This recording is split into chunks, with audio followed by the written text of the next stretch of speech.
Hello, hello. My name is Alexa Ray Taylor, and I'm here giving you the information, inspiration, and motivation to help you lead a great life, resilient to circumstance.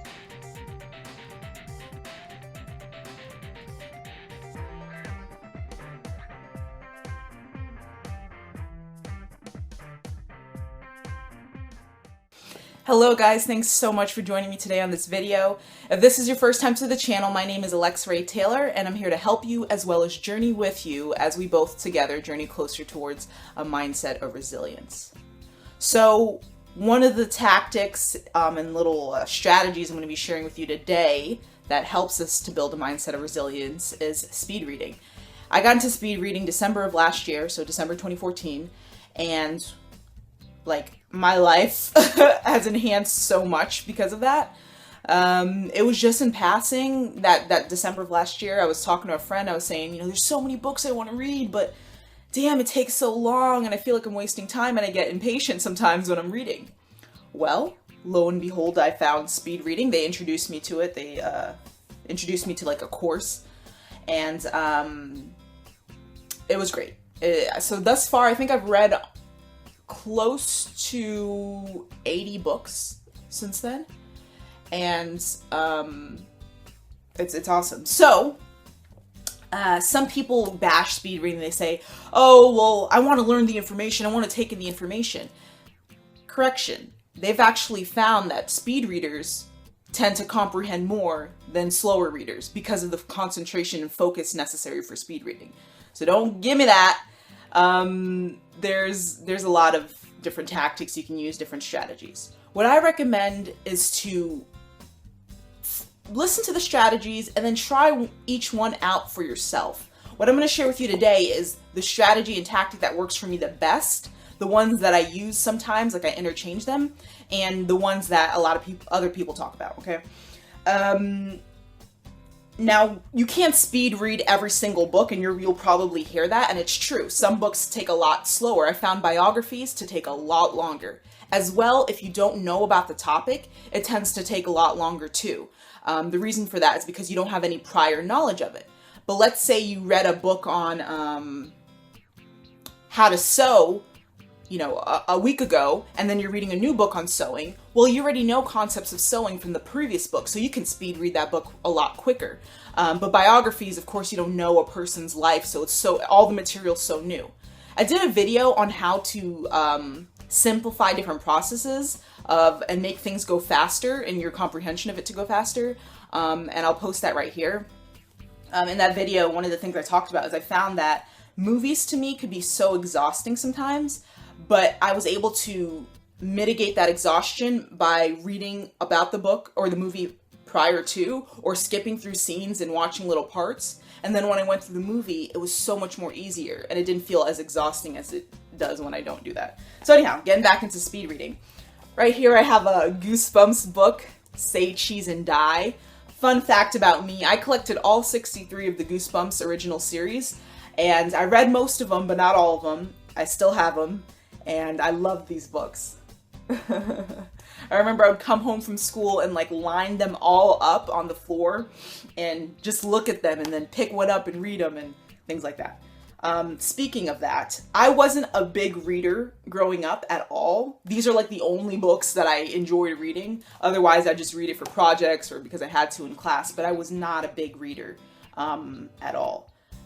So this is huge. So, getting into it, one of the tactics, the main tactic that I use in speed reading, which is huge, is this. So I have a book here. Can you see that? No, it's glary. It's glary. Okay. Well, we'll just do it on the regular book. Yeah, you can't see that. But for a tablet, some people ask whether you can speed read on a tablet. You can by using something that's not one of those eraser-like ends, right? And so it's just a pen, okay? So I'm not going to use that because it's too glary, but I'll use the Goosebumps book. So when you're speed reading, right, one of the things is your peripheral vision can pick up things from the side, and you have to learn to trust it, and also you have to learn to enhance your peripheral vision. So one of the things I do when I speed read is I kind of start in the middle and I go, so it's tapping. It's going from one side to the other. And the reason why speed readers talk about using a tool or using your finger is because our eyesight can be trained to see something and know what it is. But most of us, because of schooling and going through that type of training, teachers taught us to like sound it out in our heads while we were reading. So while we're reading, oftentimes, even though we're silent, we're saying the words, and it takes a lot longer to say the word than it is to see it and know, see it and know, see it and know. Okay. One of the tips I was given when I first began that I think is huge, and I'd recommend you do it too, is when you're practicing, don't go back. In the beginning, you're gonna read and you're like, oh shit, I don't remember what I just read. But use that frustration, because then you'll begin to hone in and really start comprehending, because you're not gonna allow yourself to go back, so you better start paying attention. Whereas if you go back, you're not allowing that pain of like, oh man, I don't know what I just read, to really develop and cause you to actually work towards it, if that makes any sense. But so that's one of the things. He also recommends, the course also recommends starting with simpler books. These simple books. Fiction, I found, is also easier to speed read than nonfiction. But you start with simpler books and you speed read. One of the things that they suggest in the beginning is to start, and in the beginning, just work on moving your finger or moving a tool across the page. I like to use a tool because using my finger, I find it can be exhausting a little bit. Like I have to keep my hand like this and I'm using it. And I find a tool, especially a black one, is more easily for my eyes to track. Now, if I use like a highlighter, like a green or yellow highlighter, it's so bright that it's like my vision doesn't attune to it, if that makes any sense. So that's one of the tactics. As well, when you pick up a book for the first time, you'll hear a lot of people recommend this, and it's true. As I mentioned in that video, you want to read the back, read the introduction, read the author, about the author. Then starts just skipping through the book, open a random page and read a little bit. Skip through the book, open a random page, read a little bit, and so on. Read the table of contents. Get an idea of what the book's about. Maybe go on Wikipedia, read the Wikipedia.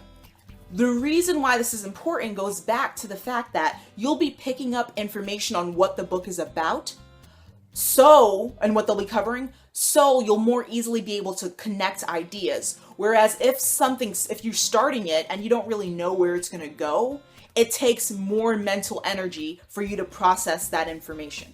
Okay, so that's huge. Skimming it, reading the back, that sort of thing. Many speed readers, a typical conventional way of doing it is, from one end to the other, one end to the other, one end to the other. Is that blank too? Yeah, so like one end to the other, one end to the other, and continue to do that. Another thing that you can do that sometimes I use depending on the material that I'm reading is going sideways like this. Okay? So you're not going to be reading each word like in a row, but by going sideways, it's not sideways, going up and down, or slanted, I meant to say, yeah. Slanted. You get an idea and you're picking up words. Okay, so the guy was talking about him having a goofy smile and that it was weird, and then he looked away because he didn't want to stare at the guy. So, you know what I mean? Like, you can actually pick up words by going slanted and not reading consecutively. So those are a couple tactics. I'll recap. Reading the introduction, the back of the book, about the author, skimming the book was one of them. Tapping, I find, works better for me than going side to side, but tapping. Remember, your peripheral vision can pick up those first couple words of the sentence, so don't be too concerned about that. And I think that was it. Those were the two tactics, and the rest I was just talking about what's popularly talked about in speed reading. So I highly recommend speed reading. It helps to process the information that much more quicker. It's a lot more enjoyable because you're not spending hours and hours and hours and hours reading. So if you like this video, go ahead and leave it a thumbs up. Subscribe to the channel if you haven't already. Leave comments down below if you want to share your trials with speed reading or if you want to share tactics that you know. And I'll see you in the next video. Thanks for watching.